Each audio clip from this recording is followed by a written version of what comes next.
गजाननं भूतगणादिसेवितं कपित्थजम्बूफलचारुभक्षणम् उमासुतं शोकविनाशकारकं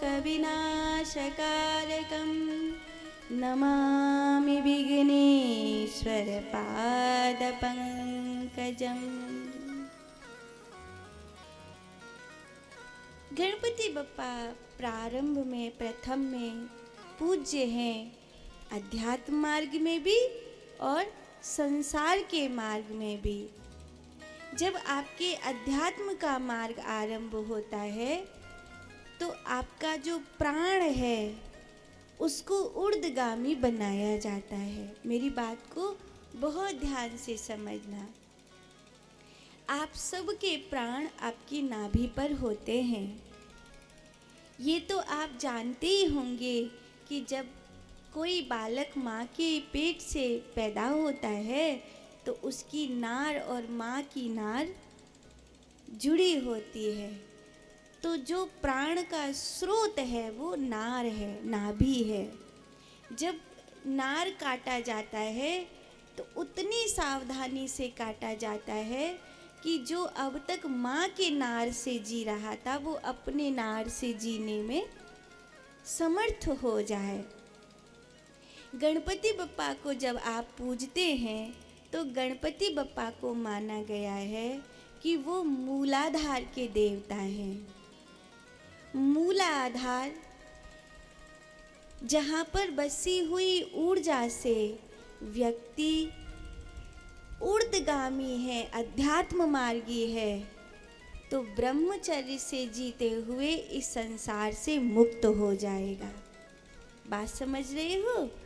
और अगर भोगों में फंसा हुआ है, अगर व्यभिचारी है, कामी, क्रोधी, लोभी है, तो फिर प्रेत योनि को, पशु योनि को चला जाएगा।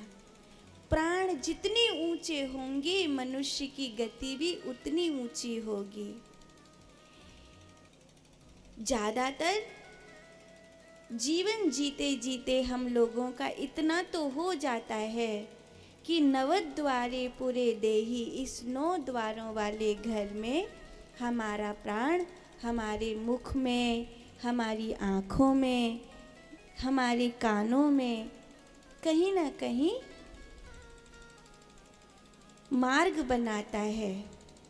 बहुत ही नीच योनि का प्राणी होगा जिसका प्राण जननेंद्रियों से निकलता है। वो भी द्वार हैं शरीर के, पर वो पाताल के द्वार हैं, स्वर्ग का द्वार नहीं है। अगर गणपति बप्पा की आराधना कोई करता है तो ये प्रमाणित है कि गणपति बप्पा शुभता के, प्रसन्नता के देवता हैं। गणपति बप्पा विवेक के, बुद्धि के देवता हैं।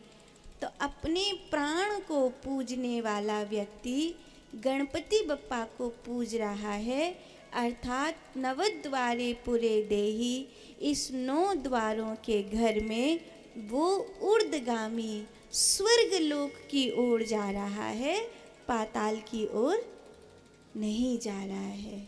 यही कारण है, चाहे विवाह हो, चाहे घर का मुहूर्त हो, चाहे कोई पूजा पाठ हो या कोई संसारिक कृत्य हो, सबसे पहले गणानां त्वां गणपति गुंगवामहे, प्रियानां त्वां प्रियपति गुंगवामहे, निधीनां त्वां निधिपति गुंगवामहे, बसो मम आहम जानी गर्वधम्मा। सबसे पहले आओ गणपति बप्पा विराजित हो जाओ। गणपति बप्पा को बुला